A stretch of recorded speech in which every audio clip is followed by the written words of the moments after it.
오늘 본 말씀 예레미야 31장 31절로 34절 말씀입니다. 예레미야 31장 31절로 34절 말씀, 하나님의 말씀입니다. 제가 봉독하겠습니다. 여호와의 말씀이니라. 보라, 날이 이르리니 내가 이스라엘 집과 유다 집에 새 언약을 맺으리라. 이 언약은 내가 그들의 조상들의 손을 잡고 애굽 땅에서 인도하여 내던 날에 맺은 것과 같이 아니할 것은, 내가 그들의 남편이 되었어도 그들이 내 언약을 깨뜨렸음이라. 여호와의 말씀이니라. 그러나 그날 후에 내가 이스라엘 집과 맺을 언약은 이러하니, 곧 내가 나의 법을 그들의 속에 두며 그들의 마음에 기록하여 나는 그들의 하나님이 되고 그들은 내 백성이 될 것이라. 여호와의 말씀이니라.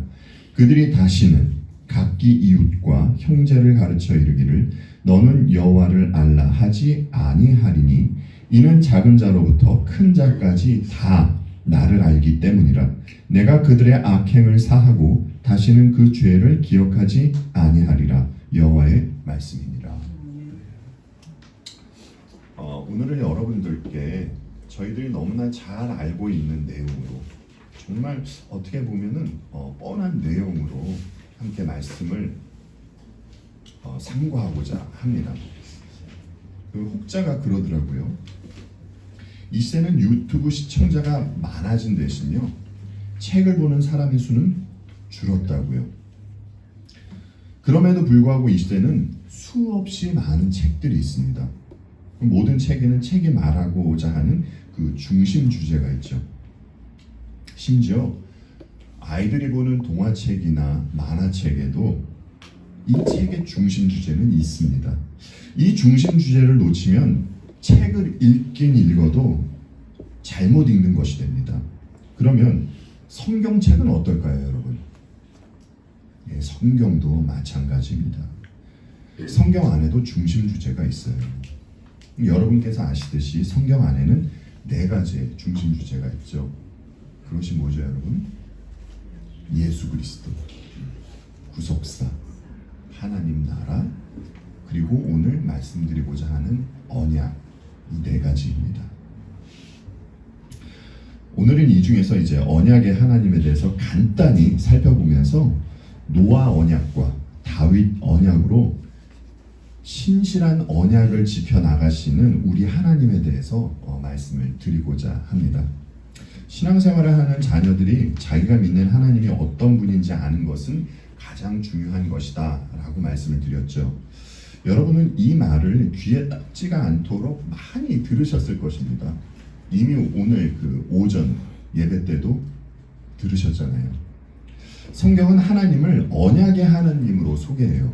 그래서 우리가 실제로 성경을 보면 구약, 옛 언약과 신약, 새 언약으로 되어 있는 것을 보게 됩니다. 그렇다면 여러분, 언약이란 무엇입니까? 언약이라는 것은요, 자신이 한 말을 성실히 지키겠다라고 그렇게 굳게 맹세한 약속이다 라고 할 수 있어요. 우리가 성경을 보면 성경에는 수없이 많은 약속이 나와 있는 것을 보게 됩니다. 이 중에서 이제 하나를 보자면, 하나님은 이런 중요한 약속을 하세요. 나는 너희 중에 행하여 너희의 하나님이 되고 너희는 내 백성이 될 것이니라. 하나님께서 뭐라고 하시죠? 나는 너희의 하나님이 되고 너희는 내 백성이 될 것이다 라고 하시죠. 여러분, 그런데 하나님께서 하시는 약속에는 굉장히 중요한 사항이 있습니다. 하나님께서 이제 백성들에게 약속을 하시잖아요. 그리고 스스로 당신이 하신 그 약속에 하나님이 매이신다라는 거예요. 하나님께서 어디에 매이실 분이 아니잖아요, 여러분. 그럼에도 불구하고 당신께서 하신 그 언약에 하나님이 매이신다라는 겁니다. 그래서 우리가 이제 그 히브리서 6장 같은 곳을 보면 하나님은 약속을 지키시겠다고 스스로에게 맹세하고 지켜나가신다 라고 그렇게 말하는 것을 볼 수 있습니다. 그렇다면 여러분, 하나님은 왜 백성들과 약속을 맺으시는 것입니까? 백성들에게 왜 약속을 하는 것이죠? 왜냐하면요, 하나님은 그들을 사랑하기 때문이에요. 여러분께서 이제 성경을 보셔서 아시겠지만 하나님의 언약은요, 하나님의 사랑에 기인하고 있는 것을 보게 될 것입니다. 예전에 지인이 이런 말을 한 적이 있었습니다. 그러니까 어떤 사람이 결혼을 앞두고 있었답니다. 그런데 신부의 동생이 남편 될 사람에게 이런 질문을 하더래요. 그러니까 형부 될 사람이었겠죠. 형부. 우리 언니 결혼할 때 몇 캐럿 다이아몬드 반지 해주실 거예요? 이런 질문을 했대요. 그랬더니 그 남편 될 사람은 신부의 동생에게 이렇게 되물었다고 합니다. 언니는 나에게 얼마짜리 롤렉스 시계 해준다고 하디? 여러분은요, 지금 이 질문을 서로 주고받은 사람들이 어떠한 생각을 가지고 그리고 상대에게 질문했는지 보이실 겁니다. 이것은요, 사람들이 그 와중에도 자기 것 더 챙기려고 하는 말입니다. 아무리 결혼 상대이지만 손해보기 싫다라는 것이죠. 내가 나에게 먼저 해줘봐. 그러면 그것을 보고 내가 그거에 맞춰서 줄게. 그렇죠? 그런 의미이죠. 그러나 여러분, 하나님은 어떻습니까? 내가 너에게 줄게. 다만 그것을 기뻐해 다오, 이것입니다. 그러면 하나님께서 백성들에게 주시고자 하는 것이 무엇입니까? 하나님이세요. 하나님 자신입니다. 그래서 여러분이 이제 성경을 보시면 성경의 전체적인 메시지는요, 언약하신 그 사랑을 따라 하나님께서 우리에게 오신 사실을 중심으로 이제 전개되고 있는 것을 보게 되는 것이에요. 이것을 보여주시기 위해서 하나님은 아담, 노아, 아브라함, 모세, 다윗, 그리고 예수 그리스도 안에서 언약을 맺으시는 것입니다. 여러 사람과 언약을 맺으시면서 이제 하나님께서 그 언약을 이루어 나가시죠. 그런데 우리가 각 사람들과 맺은 언약과 그 언약을 지켜나가시는 하나님을 통해서 이제 보게 되는 것이 있습니다.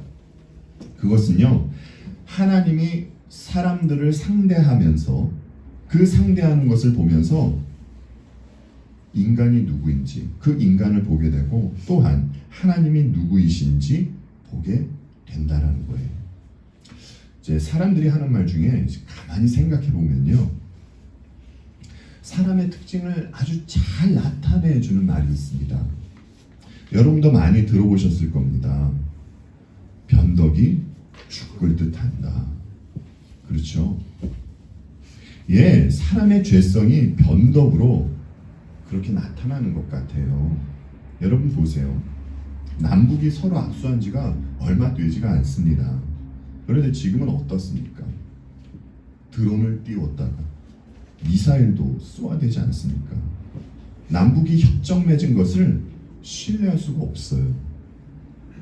사람은 자신이 한 약속을 온전히 지킬 만한 실력이 없습니다. 이제 몇 시간만 있으면 새해잖아요. 대략 이제 한 시간을 보니까 6시간 반 정도만 있으면 이제 우리는 새해를 맞이하게 됩니다. 여러분, 성도들이 새해 자신에게 약속하는 것 있지 않습니까? 최소한 올해는 성경 3독은 하리라. 그렇죠. 물론 자신과의 약속을 지키시는 분도 있을 것입니다. 그러나 지키시지 못하는 분들이 더 많은 줄로 압니다. 그런데 많은 분들이 성경을 읽지 못하는 이유로 무엇을 말하죠? 바쁘고 피곤해서 성경을 보지 못한다고 합니다. 하지만 하나님은 어떠십니까, 여러분? 이스라엘을 지키는 이는 졸지도 아니하시고 주무시지도 아니하시리로다. 예, 하나님은요, 졸지도 주무시지도 않고 신실하게 하나님의 열심으로 언약을 지켜 나가시는 것입니다. 성경에는 무수히 많은 언약의 말씀이 있습니다. 그 중에서 이제 노아에게 하신 약속을 잠시 보겠습니다. 창세기 5장 28절로 29절 말씀을 저희 세 번역으로 함께 볼게요. 라멕은 182살의 아들을 낳았다. 그는 아들의 이름을 노아라고 짓고 말하였다. 주님께서 저주하신 땅 때문에 우리가 수고하고 고통을 겪어야 하는데 이 아들이 우리를 위로할 것이다. 아멘. 여러분께서 아시듯이 이 히브리 이름에는요 어떠한 의미가 담겨 있습니다. 노아라는 이름에는 위로, 안위, 휴식이라는 의미가 있어요. 사람들이 죄를 범하면서 하나님은 땅을 함께 저주했습니다. 그래서 사람들은 살기 위해서 수고하고 힘든 삶을 살아야만 했어요. 그래서 노아의 부모들은 이런 현실 속에서 아들의 이름을 노아라고 지은 것 같습니다. 어쩌면 노아의 부모는 하나님이 창세기 3장 15절에서 약속하셨던 그 여자의 후손을 속히 보내달라는 이 간절한 염원으로 아들의 이름을 노아라고 지었는지도 모르겠습니다.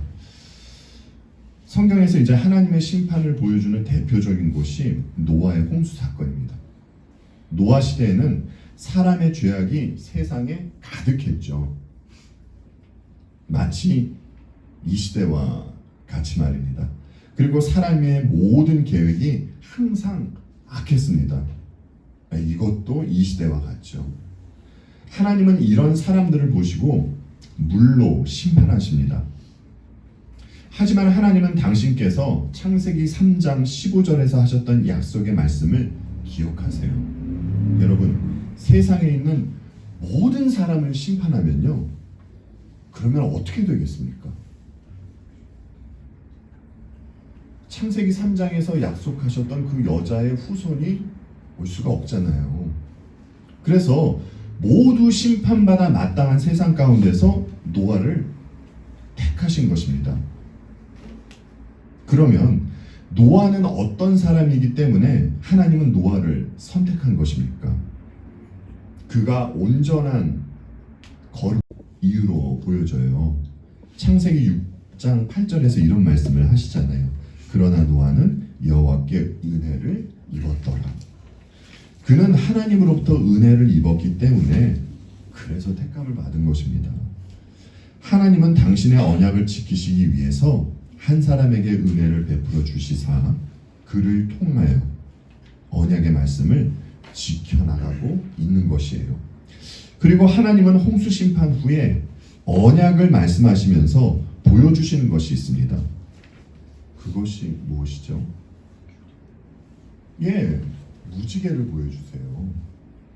그리고 이런 말씀을 하시죠.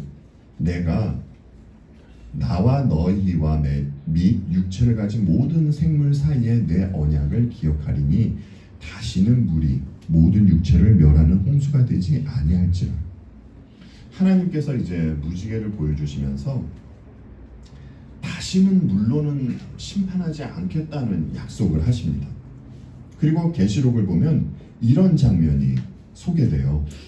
요한계시록 4장 2절로 3절 세 번역으로 보겠습니다. 나는 곧 성령에 사로잡히게 되었습니다. 사도 요한을 말하는 것이죠. 그런데 하늘에 보좌가 하나 놓여 있고 그 보좌에 한 분이 앉아 계셨습니다. 거기에 앉아 계신 분은 모습이 벽옥이나 홍옥과 같았습니다. 그 보좌의 둘레에는 빛이 옷과 같이 보이는 무지개가 있었습니다. 사도 요한이 본 것입니다. 보좌에 앉아 계신 분은 우리 주님이시죠. 그런데 주님이 앉아 계신 보좌 둘레에 무엇이 있다고 합니까? 무지개가 있습니다. 여러분, 이것이 의미하는 것이 무엇입니까? 주께서 앉은 보좌 둘레에 언약의 표가 있다는 것이에요. 이 부분을 관심 있게 봐주시기 바랍니다. 여러분, 하나님께서 무지개를 보여준 것이 하나님의 언약을 우리 보고 기억하라고 그래서 보여주신 것입니까? 아니에요. 아까 읽은 창세기 9장 15절에서 뭐라고 하셨습니까?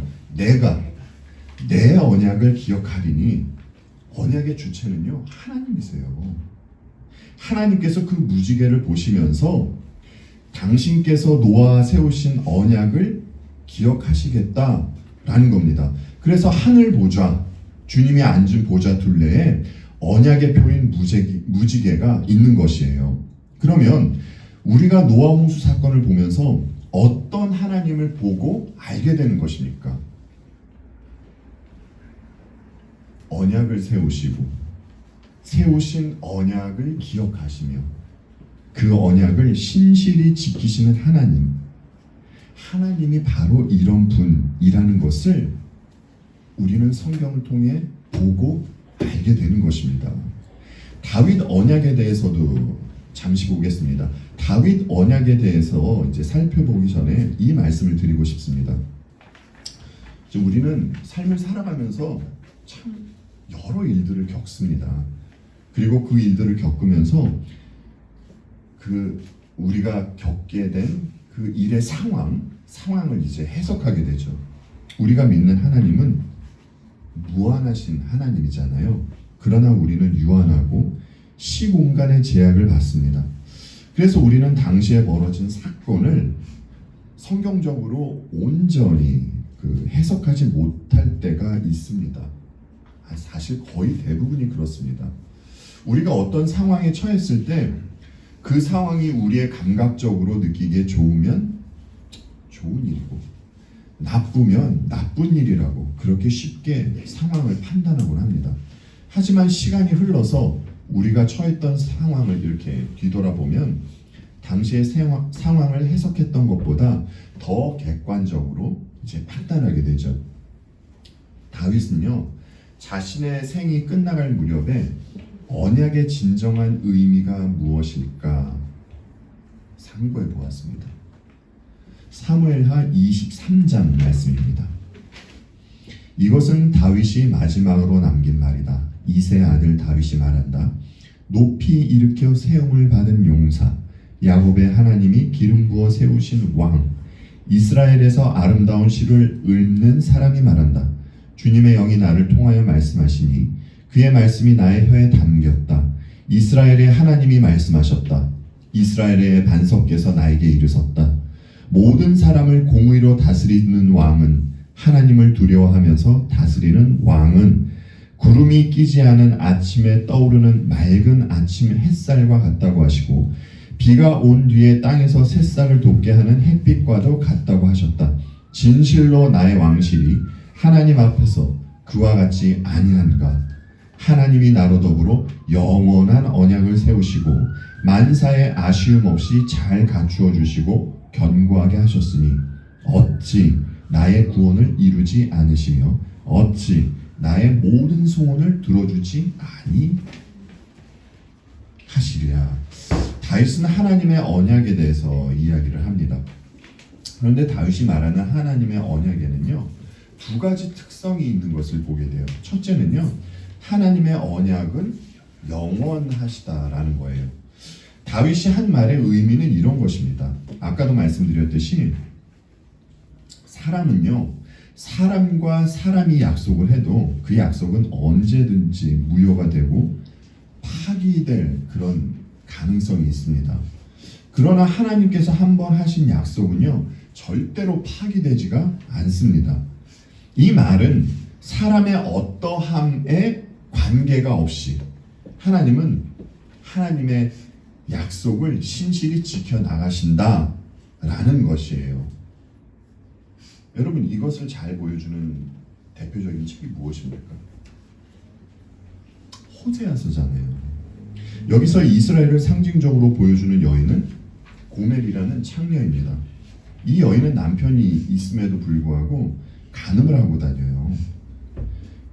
이와 같이 이스라엘 백성은 하나님이 계심에도 불구하고 우상 숭배를 하면서 다닙니다. 여러분, 그래서 하나님이 우상 숭배하는 그 이스라엘 백성들을 모두 내치시고 버리셨나요? 그렇지 않잖아요. 하나님은 이스라엘 백성에게 징계를 가하셨지만 그들을 버리시지는 않으셨습니다. 백성들에게 새 삶을 허락하세요. 다윗은 말년에 바로 이것을 느낀 거예요. 아까 말씀드렸듯이 하나님의 언약은 하나님의 사랑에 기인한 것입니다. 여러분께서 알고 계시듯이 다윗은 하나님의 마음을 시원케 하는 하나님의 사람입니다. 그럼에도 불구하고 다윗은 하나님의 계명을 어긴 적이 있어요. 하지만 하나님은 그를 징계하셨지 그를 버리지 않으셨습니다. 어째서죠? 하나님께서 다윗과 맺은 그 사랑에 기인한 언약이 있기 때문이에요. 그래서 이 사실을 깨달은 다윗이 시편 89편에서 내가 여호와의 인자하심을 영원히 노래하며 라고 했던 것입니다. 얼마 전에 운전을 하다가요, 이제 범퍼도 녹슬고 또 낡고 색이 바랜 제규어를 본 적이 있습니다. 이제 그 차가 처음 나왔을 때는 굉장히 멋있는 차였을 겁니다. 그리고 누군가에게는 아마 드림카였을 것이에요. 하지만 지금의 그 차는 그야말로 이름뿐인 제규어였습니다. 이 세상의 모든 것은 언젠가 녹슬고 색이 바래다가 없어질 것들입니다. 영원한 것이 없어요. 그러나 하나님의 언약은 변하지 않습니다. 결코 사라지지가 않아요. 영원합니다. 다윗은 말년에 이 사실을 정말 뼈저리게 느꼈던 것입니다. 그래서 하나님이 나로 더불어 영원한 언약을 세우시고 라는 고백을 한 것이에요. 여러분, 우리도 마찬가지입니다. 하나님의 자녀들은 세상에서 바랄 것이 없다는 것을 삶으로 느끼게 됩니다. 그렇다고 하나님의 자녀들은 세상에서 회의주의에 빠져서 살게 된다라는 것이 아니에요. 자녀들은요, 세상을 올바로 보게 되고 세상에 두었던 희망을 회수해서 주께서 약속하신 그 영원한 하나님 나라를 소망하는 자리로 가게 된다는 것입니다. 그리고 둘째는요, 하나님의 언약에는 보이지 않는 질서가 있다는 것입니다. 여러분, 성경을 통해서 다윗의 생애를 보셨잖아요. 여러분은 다윗의 생애가 어떻게 보이셨습니까?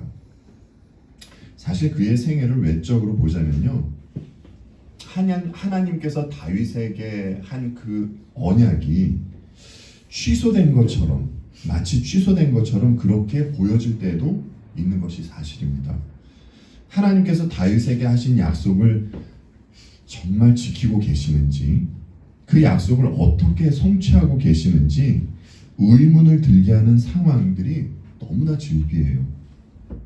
다윗의 생애의 대부분이 목숨이 위험한 상황입니다. 하지만 다윗은 자신이 처한 환경이 하나님께서 허락하신 환경이라 생각하고 하나님께 순종했습니다.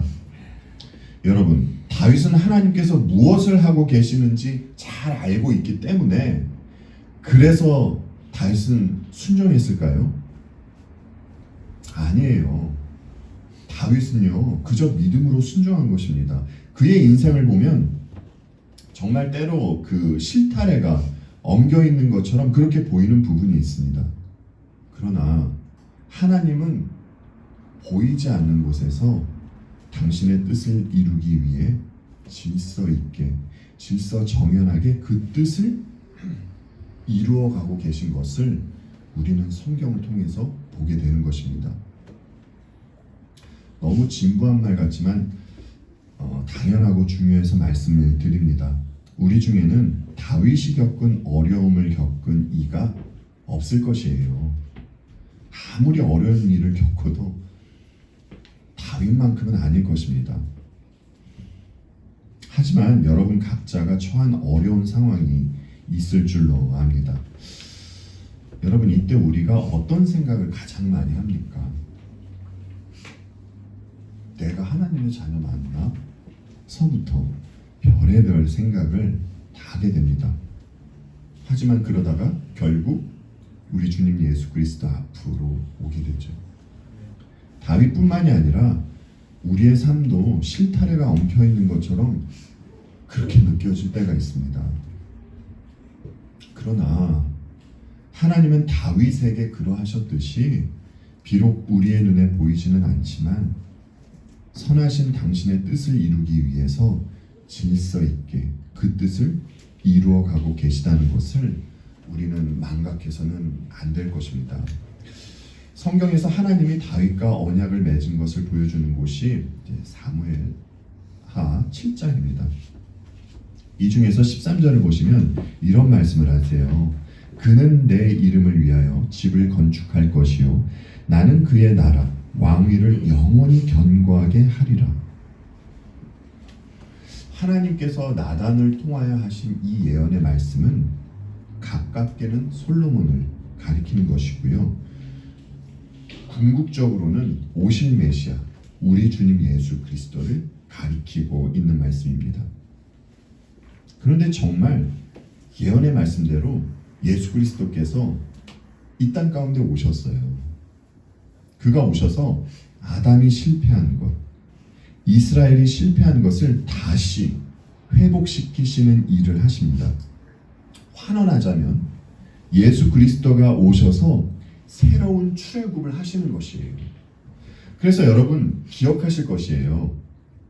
우리가 처음 마태복음을 시작하면서 살펴보았던 내용입니다. 아기 예수가 태어나자 어떤 일이 벌어지죠? 헤롯으로부터 박해를 받는 일이 벌어지잖아요. 그래서 천사가 그 요셉의 꿈에 나타나서 아기 예수와 아내 마리아를 데리고 빨리 피신하라고 이야기를 합니다. 그런데 천사는요, 피신할 장소까지 알려줘요. 꿈에서. 여러분, 그곳이 어디입니까? 애굽이에요. 주님은 그곳에서부터 다시 출발하는 것입니다. 다른 말로 해서 그곳에서 새로운 출애굽을 하시는 것이에요. 이스라엘 백성을 대표로 해서요. 그래서 이스라엘 백성이 출애굽해서 광야로 나아갔듯이 주님도 성령에 이끌려 광야로 나가시는 것입니다. 그리고 그곳에서 마귀와 한판 승부를 벌이시고 승리를 하는 것이죠. 여러분께서 신명기를 보셔서 아시겠지만 신명기에는 이런 장면이 있습니다. 모세가 백성들을 두 편으로 나누죠. 그리고 한 편은 그리심산에 서게 하고 다른 한 편은 에발산에 서게 합니다. 그리고 하나님의 언약과 율법을 백성들에게 들려줍니다. 또한 축복과 저주가 기록된 대로 낭독이 되면 이에 대해서 백성들이 아멘으로 응답하게 합니다. 우리가 알고 있듯이 아멘은 진실로 그렇게 되기를 소원한다 라는 간절함이 있는 말입니다. 그런데 재밌는 것은요, 신명기에서 모세와 백성들을 통하여 보여주셨던 이 장면을 여호수아서에서 그대로 시행하고 있다는 것을 보여준다는 것입니다. 여호수아서 8장 33절로 35절 말씀입니다.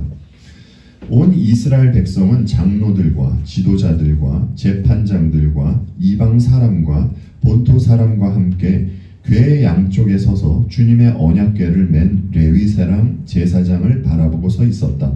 백성의 절반은 그리심산을 등지고 서로 절반은 에발산을 등지고 섰는데 이것은 전에 주님의 종 모세가 이스라엘 백성을 축복하려고 할 때 명령한 것과 같았다. 그 뒤에 여호수아는 율법책에 기록된 축복과 저주의 말을 일일이 그대로 낭독하였다. 모세가 명령한 것 가운데서 이스라엘 온 회중과 여자들과 아이들 그리고 그들 가운데 같이 사는 이방 사람들 앞에서 여호수아가 낭독하지 않은 말씀은 하나도 없었다. 여러분, 율법의 말씀 앞에서 백성들이 무엇으로 화답했습니까? 예, 아멘으로 화답했습니다. 그런데 중요한 것은요, 백성들이 아멘한 응답이 어떻게 이루어졌습니까? 이에 대해서 신약 성경이 어떻게 말해주죠? 예, 아멘의 응답은 바로 예수님이라고 신약 성경은 증언하고 있는 것이에요. 예수님은요, 말로서가 아니라 삶으로 아멘을 나타내셨습니다. 주님은 온전히 율법을 지키심으로 그 삶을 살아내신 것이에요. 이뿐만이 아닙니다. 주님은 골고다 언덕에서 백성들의 죄를 대신 지고 죄에 대한 하나님의 진노를 당신의 몸으로 받아내신 것입니다. 이렇게 하시면서 하나님의 저주와 심판에 대해서도 아멘으로 응답하신 것이에요. 여러분, 주님의 십자가 죽음이 무엇을 의미하는지 아시겠습니까? 하나님 아버지는 우리에게 참된 복을 주시겠다는 그 약속을 독생자를 통해서 지키시고 우리의 죄에 대한 심판을 내리시겠다는 그 아버지의 약속도 독생자에게 십자가를 지게 하심으로 그 약속을 신실하게 지켜내신 것입니다. 여러분, 지금 잠깐 어린 양으로 오신 예수 그리스도를 한번 떠올려 보십시오. 그리고 그의 보혈이 흐르고 있는 십자가를 바라보십시오. 여기에 무엇이 보이십니까? 정말 무서울 정도로 신실하신 아버지 하나님의 신실하심이 보이실 겁니다. 여러분, 하나님은 당신께서 하신 약속을 지키시기 위해서 아버지께서 가장 사랑하시는 독생자를 내어주셨습니다. 여러분은 과거에도 언약에 대해서 들으셨습니다. 오늘 말씀드린 노아 언약, 다윗 언약 이미 알고 계신 줄로 압니다. 그럼에도 불구하고 2023년 마지막 날 다시 하나님의 언약에 대해서 언급하고 말씀을 드린 것은